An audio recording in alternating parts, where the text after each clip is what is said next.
Isaiah 41, verse number 10. Altogether now, ready with fear thou not, for I am with thee. Be not dismayed, for I am thy God.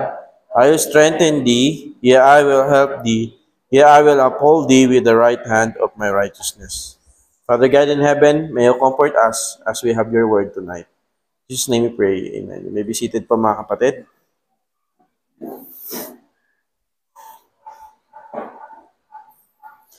Ang mga doktor po ay nakapag-identify sila ng halos 700 na uri po ng phobia. Pag sinabi po nating phobia, parang takot. Magkaiba po yung phobia sa trauma. PTSD tsaka phobia. PTSD is life-threatening situation. Or yung meron kang trauma, hindi ka pwedeng magsabi ng ikaw ay hindi ka lang pinansin ng crush mo, na trauma ka na, or pag sinabi nating trauma, yun yung naka-witness ka sa harapan mo, may binaril. Or sumakay ka sa jeep, yung jeep nyo tumaob. Nakasakay ka sa airplane, nagkaroon ng turbulence, tapos nagkaroon ng buti nakaligtas kayong lahat. So nagka-trauma ka, hindi ka nasasakay sa life-threatening. Ikaw ay na-rape, muntik ma-rape, trauma. Ikaw ay nabugbog, trauma. So, 50-50. Pero, yung phobia, karamihan sa atin, meron tayong mga fears. Yung mas mababang klase ng, mas different from trauma, no? So, sabi ng mga doktor, 700 kinds of phobias or fear. Andyan yung halimbawa yung archophobia. Ito yung fear of high places. Kapag takot ka sa mga matataas. Yung nalulula ka, no? Claustrophobia. Ito naman po yung ayaw mo sa elevator. Mga enclosed. Ayaw mo sa CR na wala kang nakikitang bintana. Ayaw mo. Ergophobia, ito naman yung takot ka sa trabaho. Ayaw mo mag-work. Demophobia, fear of work, crowd. Nakakapag maraming tao, natatakot ka, ayaw mo. Gamophobia, ayaw mong ikasal. Ayaw mong magkaroon ng asawa. So, takot ka. Yung, meron ding fear of fear. Takot ka na matakot. Yung phobophobia. And according to the People's Almanac, the number of fear sa United States pa lang is glossophobia, the fear of speaking before a group. Kaya nga merong subject na public speaking. Sa doctorate, yan yung subject namin ngayon. Mas takot pa yung, karamihan sa mga Amerikano, mas takot pa daw sila sa magsalita sa harap ng maraming tao kaysa sa ipis, kaysa sa mga lumilipad na insekto. And don't think that fear is restricted to age. Children fear being alone. So, itong phobia at ang takot na nararamdaman natin, kahit anong uri ng, kahit anong age, meron tayong kinakatakutan. Ang bata, natatakot mag-isa. Ang mga nagdadalaga, nagbibinata, natatakot silang ma-reject. Tulad ngayon, February 14. Pag binigyan ng rose, hindi tinanggap. Rejection yon. Natatakot mag-confess ng feelings kasi baka ma-reject. Mga young adults, katulad ko, young adult pa rin ako kasi 30s, no? 35 pababa. Fear of failure. Yan, di ka natanggap. Mga older adults naman, fear death or life without meaning. Kumbaga, tinignan mo yung buhay mo, parang wala nangyari sa buhay ko, Tapos natatakot ka ding mamatay. So, merong isang kwento na may isang lalaki na may isang babae na takot siya sa magnanakaw. For 30 years, inaabangan niya yung magnanakaw. Baka pumunta. Doon dumating na yung magnanakaw sa bahay nila, sabi nung asawang lalaki, "Huwag ka munang umalis." Bakit? For 30 years, inaantay ka ng asawa ko dumating. Kasi nga natatakot siya sa magnanakaw. Mga kapatid, dito po sa banasa natin, fear thou not, for I am with thee.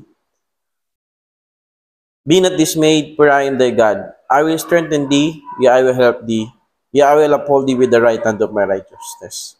Ito po ay parehas na utos at parehas na pangako sa atin ng Diyos. Sa atin pong mga tao, natural po na tayo ay palaging natatakot for different reasons. On the other side, meron na tawag na yung fear as blessing. Pag wala kang takot sa mataas, pag mataas yan, baka talunin mo. Fear, minsan yung fear blessing yun. Pero yung fear na nagiging dahilan para tayo ay magpatuloy sa buhay, tayo ay mag-move forward, mag-onward in our life. Natakot tayo sa mga maraming bagay. Saan tayo kukuha ng pera? Saan tayo kukuha ng pang-tuition? Saan tayo kukuha ng panggamot? Ano kayang mangyayari sa buhay ko? Saan kaya ako kukuha ng panggastos? Financially.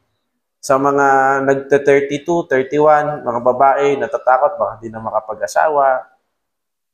Ang dami nating kinakatakutan. Dito, sa Book of Isaiah, it is a call for repentance. Sinasabi ng Panginoon, si Isaiah, ang message niya, dadating ang mga mananakop sapagkat tinatalikdan nila si Yahweh. Hindi nila sinusunod ng Diyos. And time will come that you will go to captivity. Sila ay magiging alipin. Mahirap kayo maging alipin. Maid nga, mahirap na eh. Lalo na pag yung amo mo masungit. Diba? Hindi ka pa alipin ang tawag doon. Kaya yung mga, di ba may mga yung mga yaya, hindi na daw dapat tawaging yaya, etc. etc. Pero nung ancient times, pag ikaw ay slaves, ikaw ay alipin, wala kang karapatan sa sarili mo. So sa katigasan ng ulo nila, the Assyrians will come, the Babylonians will come. Because that's how God manifests or show His love to them para makorek sila. Pero meron pangako ang Panginoon. And dictionary defines fear as an unpleasant emotion caused by the belief that someone or something is dangerous.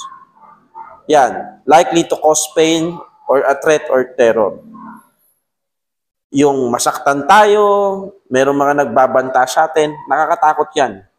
We have synonyms for fear, fright, fearfulness, horror, alarm, panic, agitation, trepidation, dread, dismay, distress, anxiety, worry, unease, apprehension, apprehensiveness, nervousness, timidity, disquiet, unrest, doubt, and suspicion. So, ikaw, kapatid, anong kinakatakutan mo? Marahil, natatakot tayo mawala yung mga loved ones natin. Hindi pa tayo prepare. Kasi, di ba, mamamatay na lang yung minsan milya, yung pinaka-old, yun na lang yung nag-hold sa mga magkakapatid. Pag namatay na yun, wala na, watak-watak na kayo. Sa church, yung pa na lang yung nag-hold doon sa church. Namatay yung church, namatay yung church. Namatay yung pastor, nag-split na. Naghahanap na ng ibang church. Matatakot ka, walang future or ano pa man. Pero mga kapatid, sa Bible, ang pagkatakot, fear mentions in the Bible 400 times. It means that fear is real in our life, even as a follower of Christ. Hindi mo pwedeng sabihin, Kristiyano ako, wala akong nakatakutan. Meron tayong kinakatakutan. Kaya sinabi sa atin ng Panginoon, fear thou not, for I am with thee. Again, pag sinabi ng Diyos na, fear thou not, for I am with thee, it is a both command and promise of God. Utos ng Diyos at pangako ng Diyos. At binigyan tayo ng Diyos ng reason. Sa verse lang na ito, mabilis lang ito mga kapatid, kung bakit wag tayong matakot. So, what I'm saying is, fear is very evident in our life. Realidad to sa buhay natin kahit Kristiyano na tayo. Ako, kinakatakutan ko, syempre, yung nag-overthink ka. Kaya alam nyo yung pag-overthink, minsan kasalanan yan. Hindi minsan. Yan. Nag-overthink ka, you stop, tumigil ka bilang pagiging overthink na hindi mo sinabi sa Panginoon, Lord, paano kaya to? Lord, please. Hindi ka nag-pray. So, doon nagiging kasalanan yan. So, ako, personally, natatakot ako na paano kaya,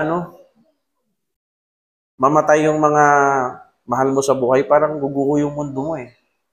Hindi mo alam mamatay. Ganun ako kahina. Meron akong friend, meron siya 2 anak, bata pa yung misis niya, wala pang 40. Ang 33 pa lang ata. Namatay. Namatay sa panganak. Mr. Maya.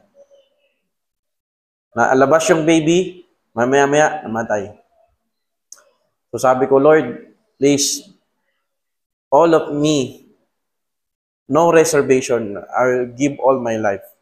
Wag lang sana mangyari sa akin yung mga ganung bagay. Kasi parang guguho yung mundo mo eh. So that's one of my fear, na mawala si misis, mawala yung mga anak ko. Parang isipin mo, hindi mo kakayanin. But, merong promise ang Diyos sa atin. Nagbigay siya ng reason. Number 1, fear thou not. Number 1 reason, for I am with thee. Ako ay kasama mo. Ang Diyos, this Sunday pag-aaralan natin, God is omnipresence. Sa lahat ng dako naroon siya. The heaven of heavens cannot contain God. Yes, napakalaki ng Diyos na ang daigdig ay napakaliit sa Kanya, kaya walang bagay ang hindi ligid sa Kanyang harapan, sa Kanyang kaalaman, walang dako na hindi siya naroroon. And yet, God has a special place in us na nagdedwell siya sa atin through the Holy Spirit. Why Apostle Paul said, if God be for us, who can be against us? Ang Diyos ay sa atin, sino laban sa atin? Kapag tinatin ito remated, God never forsake us a nation. In the moment to God, God will preserve a right remnant mula ng Israelita.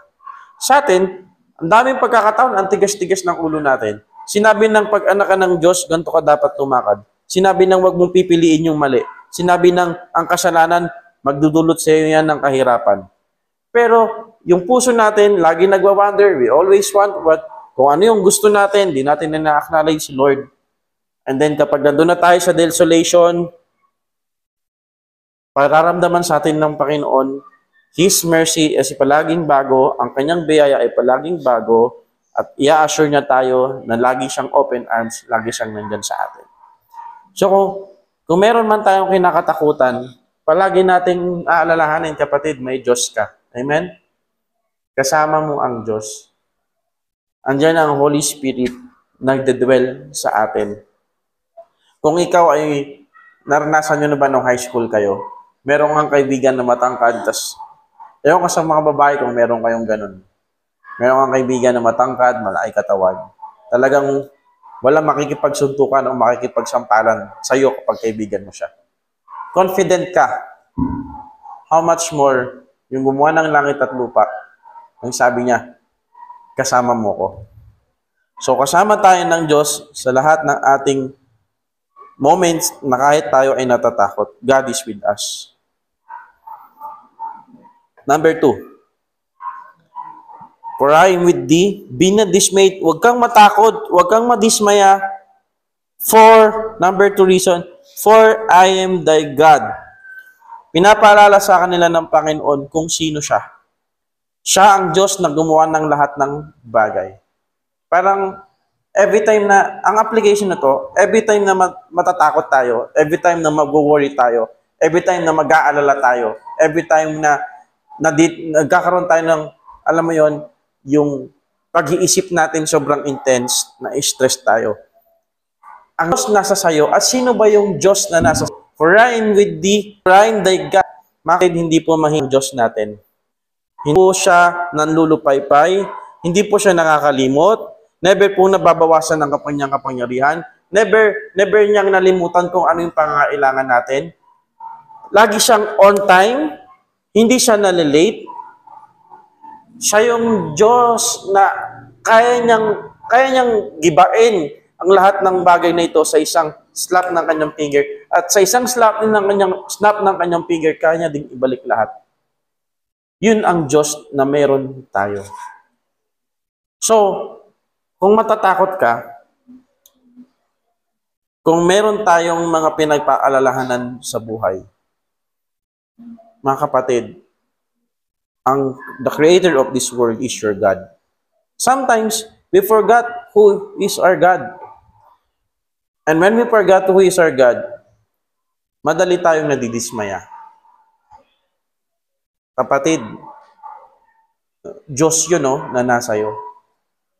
Ngayon, ito yung lagi kong dilema, ito yung lagi kong battle cry. Minsan, nasa setup ng isip natin na ang success sa buhay, dapat ganito yung narating mo. Wrong. That's good. Kung tayo maging mayaman, pero kung ang kalooban ng Panginoon sa'yo ay hanggang dyan ka na lang, hanggang dyan ka. Now, hindi ko sinasabi na huwag tayong magpursige, huwag tayong maging active, maging passive lang tayo. No. Ginugusto mong maging ganito, pero ang kalooban sa'yo ng Panginoon ay ganito. We're really missing the point kung bakit tayo nadidismaya. So mga kapatid, not only that God is with us and the nature who our God is, kaya pinag-aaralan natin sa church, ang Diyos makapangyarihan, alam niya lahat ng bagay, kung sino siya. Sa preaching natin, God-centered, kung sino ang Diyos at kung ano ang kaya niyang gawin. Ano yung kaya niyang gawin? Mga dahilan kung bakit hindi tayo matakot. Pangatlo, I will strengthen thee. Palalakasin tayo ng Diyos. Good news yun. Nung unbeliever pa tayo, lagi tayong ganito eh. Maging malakas ka. Palakasin mo sarili mo. Parang nakaka-encourage nga naman. Pero alam mo sa Christianity, unless na aminin mo na mahina ka, hindi mo ma-feel yung kalakasan ng Diyos. Talaga ba, Pastor? Oo, ganun sa Bible. Ganun yung Christianismoan. Dadating at dadating sa point ng buhay tayo na nandun ka na sa dulo ng PC mo, at the end of your weakness, at the end of your strength, andun ka na, mahinang-mahina ka na. Inaalaw ng Diyos lahat ng mga bagay na yan para ma-acknowledge natin, oo nga no, Lord, ang buhay na to not because of me and not through me. Hindi dahil sa akin at hindi sa pamamagitan ko. It is because of you and it's through you. Napakaganda nun mga kapatid. At pangako ng Diyos, palalakasin niya tayo. Mangyari man yung mga nakatakutan natin, naniniwala ako na palalakasin tayo ng Diyos. Ang buhay, sabi ng Bible, unpredictable. Pag sinabi mong predictable, akala natin, may planner ka. Pagdating ko ng 30 years old, ganito na ako. Pagdating ko ng 40 years old, ganito na ako. Pagdating ko ng 50 years old, yan, papasyal-pasyal na ako. Diba? Susuyudin ko yung El Nido, Palawan, tsaka Coron na yan, diba? Magkakaganon lang yun. Pero wala ka palang 40, na-stroke ka na. Wala pang 40, na-operahan ka na. Wala ka pang 50, dumating yung mga pangyayari sa buhay mo na magiging dahilan para hindi mo magawa yung mga nasa plano mo. Because life is unpredictable. Isa siyang usok. Kasi yung qualities ng usok, papakita, panandalian mo, wala na. Pero, pag ginrab mo yung usok, yung smoke, yung vapor, hindi mo mag-grab. That's life. Ganito yung gusto mo mangyari sa buhay mo, pero hindi ganun yung nangyayari. Kaya nga sabi ng Bible, unpredictable ang bukas, unpredictable ang buhay natin, pero bagamat ganun, merong pangako ang Diyos na palalakasin niya tayo. Palalakasin tayo ng Diyos. Every time na tayo ay matatakot. Not only that, yea, I will help thee. Tutulungan tayo ng Diyos. May pagkakataon sa buhay natin na maganda na mga kaibigan, natutulungan tayo. May mga tumutulong sa atin, praise the Lord. Pero ang pinakamalaking tulong na tutulong sa atin, walang iba kundi yung Diyos natin. Now, don't expect na biglang magsasalita sa si Lord sa ano mo, sa tenga mo, or kaya mananaginip ka, sasabihin ng Diyos, tumakbo ka bilang maging senador. No, no, no. Kalokohan yun. Kaya huwag niyo iboto si Kibuloy. Amen? Baka iboto niyo kasi may pastor na pangalan Kala niyo baptist din yun. Hindi, kulto yun. Tutulungan ka ng Panginoon. Andyan yung pagtulong ng Panginoon. Sure yan. Pero hindi tayo kailangan maging passive. Na tipong, maganda yan. Palagi kong advice, tulungan natin ang sarili natin. May problema tayo, gawin natin yung tama. May problema ka na nga, hindi ka pa kumakain. Alam mo ba, dadagdagan lang yung problema natin. Hindi ka kakain, sasakit ulo mo. Pag sumakit ang ulo mo, tataas yung dugo mo. Tapos, di ba? Do what is right. Kumain. Pagpatuloy lang yung mga ginagawa sa trabaho, lalong-lalo na yung pag-church. And then God will show us. Bibigyan tayo ng Diyos ng mga taong tutulong sa atin. And last but not the least, yea, I will uphold thee with the right hand of my righteousness. Kakalingain tayo ng Diyos. Mga kapatid, God is assuring us, He will help us. He will be with us because He is our God. He will strengthen us and He will uphold us. The Bible says in 1 Peter, the book of Peter, casting all your cares upon Him, for He careth for you. So, ito, alam niyo bakit yung mga takot natin, yung mga agam-agam natin sa buhay, mas lalong lumalala.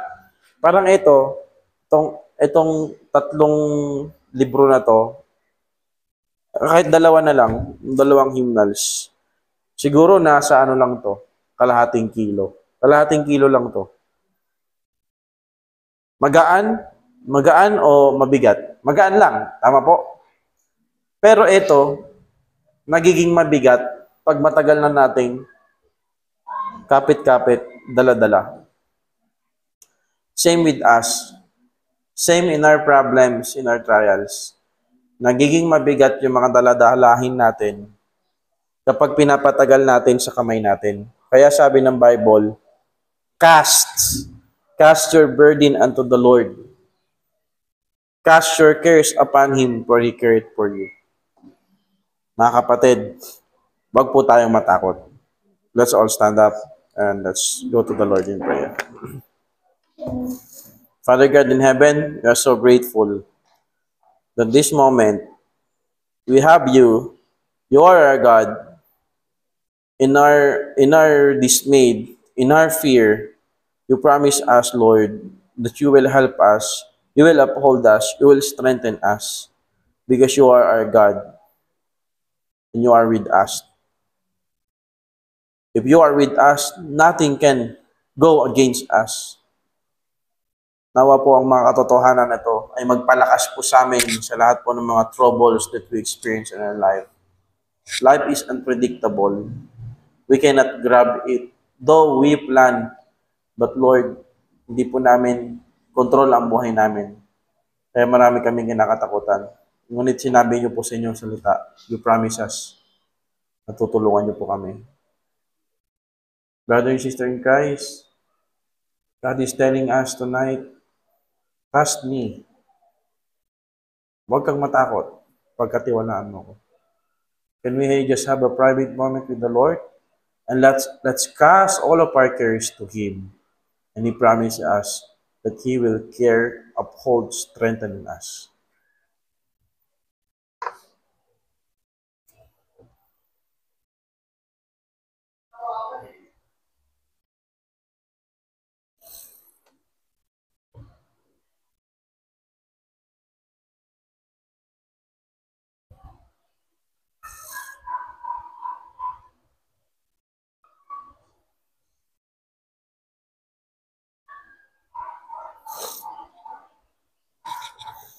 Lord, we thank you for who you are and what you have done in our life. You are so great and you are so good. Hindi po namin matatawaran lahat po ng bagay na ginawa niyo sa aming buhay. Tunay po na marami po kaming mga takot. Ngunit nandyan po ang inyong pag-aaruga at pagpagtulong sa amin. Nawa po, this verse na ma-memorize namin, Panginoon, na every time po kami matatakot, iko-comfort po kami ng inyong salita. We thank you, O God. Thank you for our church. Thank you for our brothers and sisters. Thank you for all the blessings. May you continue to bless all of us sa mga ministry na pinagkatiwala nyo po at ipagkakatiwala nyo pa. Ito po, Panginoon, ay inyo pong gawin nyo kaming tapat sa inyo. Ano man problema ang dumating sa aming buhay, nawa po, tulungan nyo po kami maging tapat. Ingatan nyo po kami sa aming pag-uwi, Panginoon. And of things we ask in the most precious name of our Lord Jesus Christ. Amen.